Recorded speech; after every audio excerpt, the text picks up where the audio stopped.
Hi, this is Dr. KG Mallikarjuna, Associate Professor of Economics, Government College for Men, Kurnool. Welcomes you all to the present video lesson on characteristic features of Indian economy. We know that India is a developing country, and as a developing country, the first important feature of Indian economy will be low per capita income.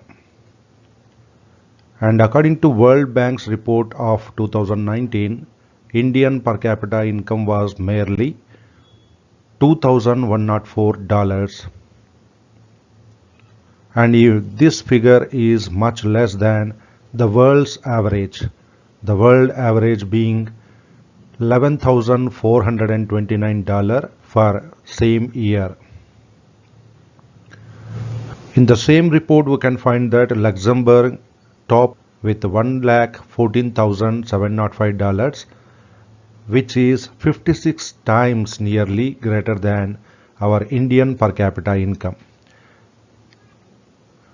Likewise, the per capita income of USA for the same year is $65,118, and which is nearly 31 times greater than the Indian per capita income.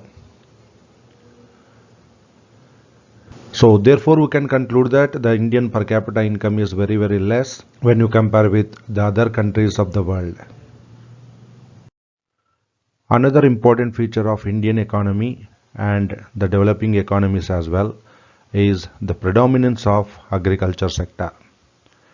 Indian economy is agrarian economy in the sense that agriculture sector plays very crucial role. It is observed that nearly 50% of the total population is depending on agriculture sector and engaging in agricultural activities. This scene is completely reversed in case of developed countries or advanced countries.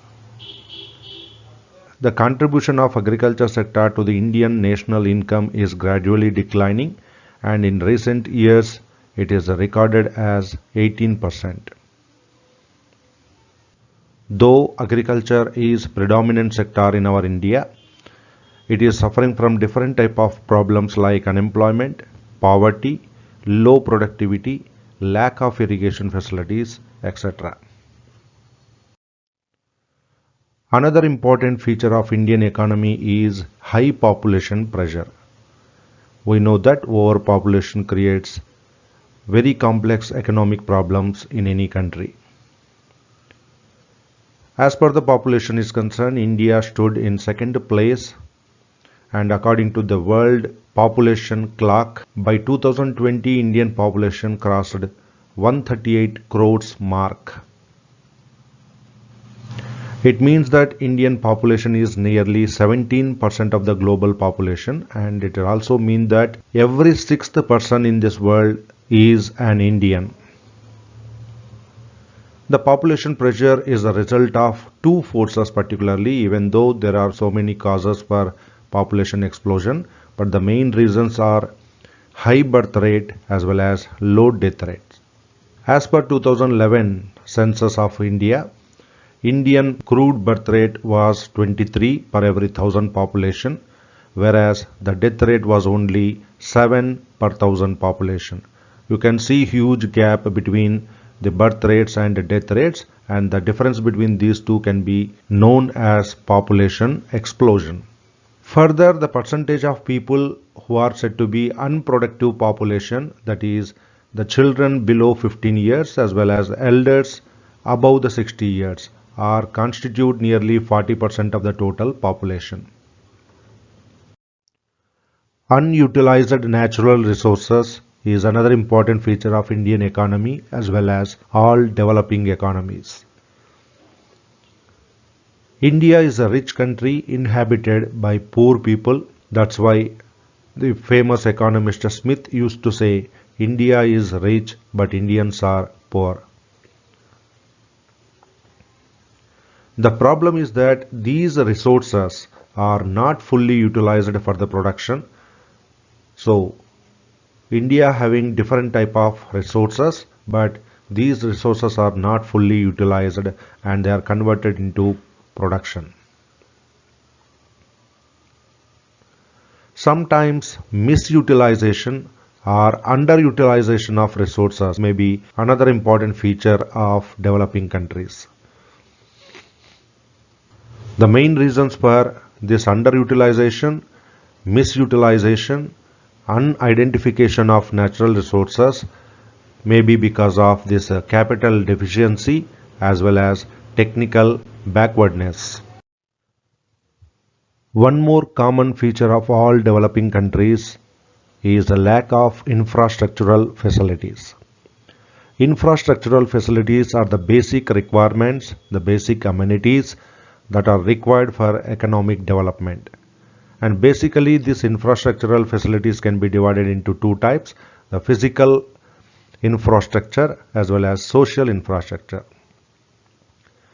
The roads, electricity, banking, transportation, communication, insurance, energy, etc. comes under the physical infrastructure, whereas education, health, housing, drinking water and sanitation, etc.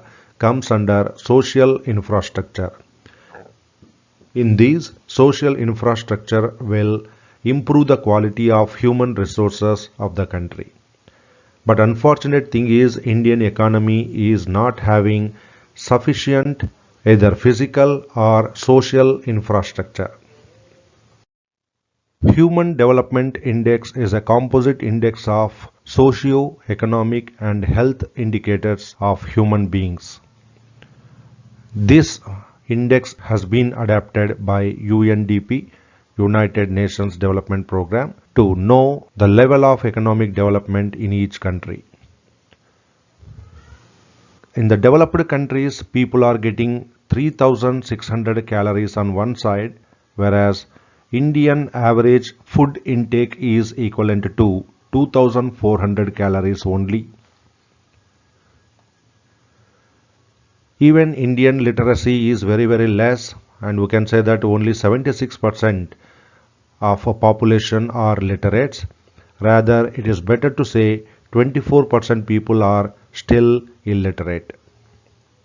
Indian life expectancy is 68.8 years at live births, and developed countries on the other side, their life expectancy is more than 80 years. A huge gap can be observed between Indian life expectancy and that of foreign developed countries. India's per capita income is also very less when you compare with the per capita income of other developed nations. This is already we discussed under the first head. As per the UNDP calculations of HDI 2019, India stood at 129th place, which is calculated among 118 nations with 0.645 HDI value. India is capital shy economy and suffers from deep-rooted shortage of capital, low per capita income, low saving capacity, defective banking system, lack of entrepreneurial ability, lack of industrialization, etc. are the reasons for capital deficiency in our country.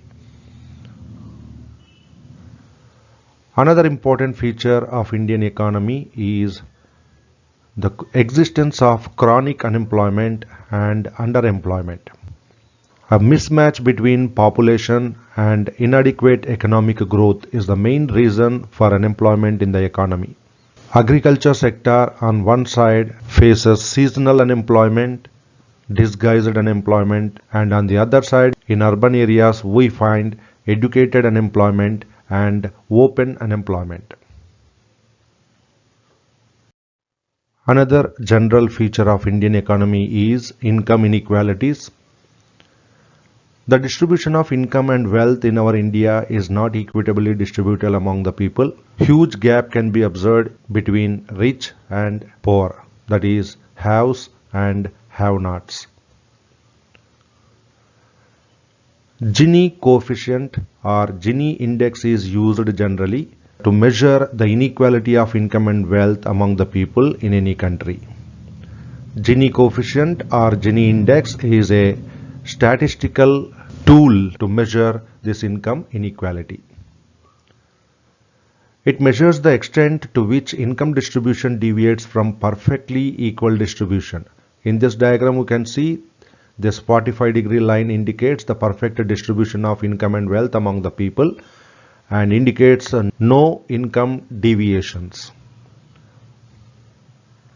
And the Lorenz curve, which deviates from this equitably distributed 45-degree line, shows the intensity of income inequalities in the country.